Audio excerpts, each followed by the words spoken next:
Ya, Assalamualaikum, selamat malam. Kali ini kembali kita bersama Pak Agus Surahman, seorang akademisi, untuk mengkritisi fenomena atau mungkin kekinian ya, perihal maraknya aksi demo yang memprotes kenaikan BBM. Ya, bagaimana ceritanya hingga maraknya aksi demo dan kenapa Indonesia atau pemerintah tidak memilih Rusia sebagai salah satu solusi? Karena sebelumnya terbersit kabar akan ada memberikan diskon lebih besar dan tentunya ini akan menjadi obat yang bisa meringankan ketimbang harus memilih kenaikan BBM. Berikut kita simak obrolan kita bersama Dr. Agus Surahman. Ya, selamat malam Pak Agus. Selamat malam. Assalamualaikum warahmatullahi wabarakatuh. Ya, Pak Agus, pendapat Bapak gimana Pak? Apakah marak kenaikan BBM ini karena mungkin salah ambil keputusan dan kemudian berdampak dengan mungkin tanda kutip kemarahan masyarakat yang karena mungkin juga salah kebijakan yang kita lebih cenderung mengikuti Barat ketimbang memilih yang pilihan ringan, membeli minyak curah dari Rusia. Gini ya, kalau saya lihat pemerintah terutama para oligarkinya ya mungkin akan lebih senang kalau mengambil kebijakan yang tidak beresiko, karena kalau mengambil kebijakan misalkan mengambil peluang yang diberikan oleh Rusia kepada kita untuk membeli dengan harga diskon 30%. Nah, mungkin nanti akan ada boikot. Nah, biasanya kan mungkin boikot itu yang mereka takutkan kan berdampak mungkin terhadap ekspor impor dan pribadi mereka. Tapi sebenarnya kalau kita lihat di India, mereka kan yang membeli adalah mungkin ya, menurut saya sanksinya hanya kepada perusahaan yang membeli minyak. Misalnya Pertamina kan direkturnya pernah bilang bahwa ada kemungkinan peluang untuk membeli dari Rusia dengan diskon 30%. Nah, apakah kalau kita membeli dari Rusia itu kemungkinan bahwa kita tidak perlu menaikkan harga BBM dalam negeri, ya kan? Kalau memang bisa tidak menaikkan BBM dalam negeri, ya kenapa kita tidak pilih itu? Ya, kalau kita kan sebagai negara yang independen, ya kita tidak mengikuti persoalan perseteruan antara Rusia dan Amerika, itu kita harus independen. Jadi yang penting menurut tema saya adalah kebijakan itu pro rakyat.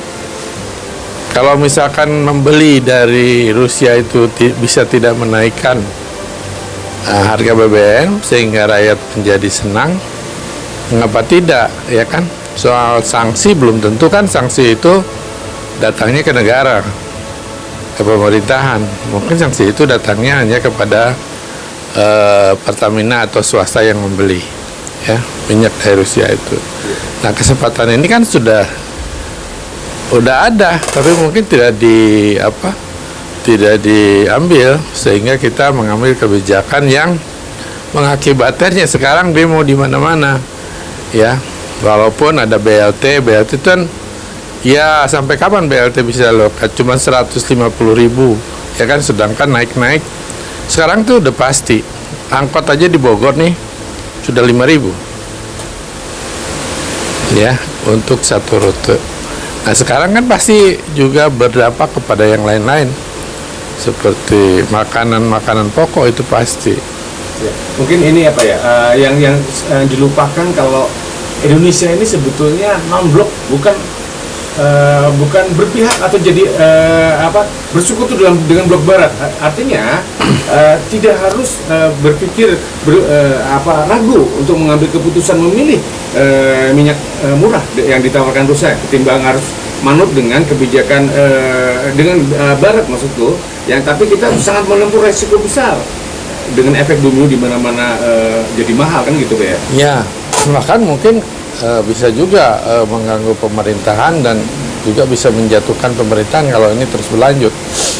Nah, persoalannya karena kita tidak punya keberanian untuk menentang Amerika dan menegakkan konstitusi bahwa pasal 33 itu adalah ekonomi itu untuk kepentingan rakyat. Nah, kenapa yang tidak yang ekonomis yang kita ambil ya?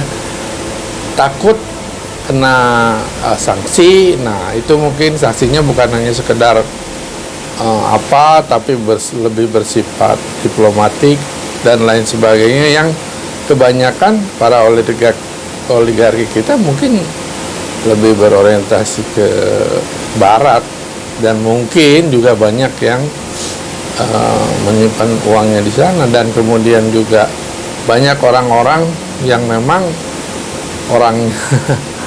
orangnya orang barat ya, misalkan yang pernah bekerja di sana sehingga konstitusi pun harus dirubah menyesuaikan dengan keinginan mereka. Itu. Iya. Ada pembanding, Pak. Misalnya negara mana yang sudah yang mungkin memilih mengkonsumsi tawaran dari Rusia dengan minyak murahnya, India dan menabrak harus berseberangan dengan Barat. India, Cina, kan udah jelas. Mereka sudah mengambil ya minyak dari Rusia, dan saya pikir negara Rusia menaman pain-pain aja, nggak ada masalah ya. Tidak, ya mungkin ada sanksi tapi nggak terlalu berat dari Amerika juga. Yang penting kan menurut saya dari keberanian ya. Keberanian kita menentukan siap bahwa kita adalah negara non-blok ya kan, harus berani mengambil sikap sesuai dengan konstitusi kita, jangan mengikuti arus mereka. Terima kasih Pak Agus. Ya mungkin ini pencerahan yang sangat edukatif, informatif, dan juga mungkin menjadi pencerahan juga. Nah, ini yang saya ini kepada para demonstran, mungkin saya ingin pesan bahwa sebenarnya undang-undang Omnibus Law itu telah dinyatakan inkonstitusional, yaitu melanggar atau bertentangan dengan Undang-Undang Dasar 45, dan diberi kesempatan 2 tahun pemerintah untuk memperbaikinya. Nah, kalau tidak 2 tahun udah permanen dia inkonstitusional. Itu MK nomor 1 tahun 2021 kalau nggak salah. Iya, 2020 ya. Mahkamah Konstitusi putusannya nomor 91 tahun 2020 atau 2021, lupa. Ya, itu jadi sudah dikatakan. Jadi kalau kita demo sekarang tentang batalkan, itu udah dibatalkan. Omnibus Law atau Undang-Undang Cipta Kerja itu udah dibatalkan sama Mahkamah Konstitusi. Jadi kita tidak perlu demo lagi. Dan sebenarnya sekarang tidak berlaku ya apapun itu, karena dari dasarnya tidak diakomodir pembuatan Undang-Undang Omnibus Law itu di dalam Undang-Undang nomor 11 atau nomor 11 tahun 2021. Itu di dalam pembuatan undang-undang nggak ada, bahkan di dalam undang-undang perubahannya juga nggak ada. Jadi memang bertentangan dengan Undang-Undang Dasar 45. Terima kasih Pak Agus.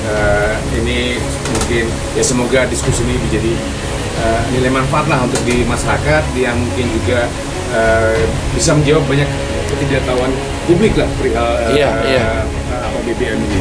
Iya. Demikian para sahabat dimanapun berada, sampai bertemu lagi dalam diskusi mendatang dengan Bapak Dr. Agus Surahman. Ya, terima kasih. Sampai jumpa. Salam. Assalamualaikum warahmatullahi wabarakatuh.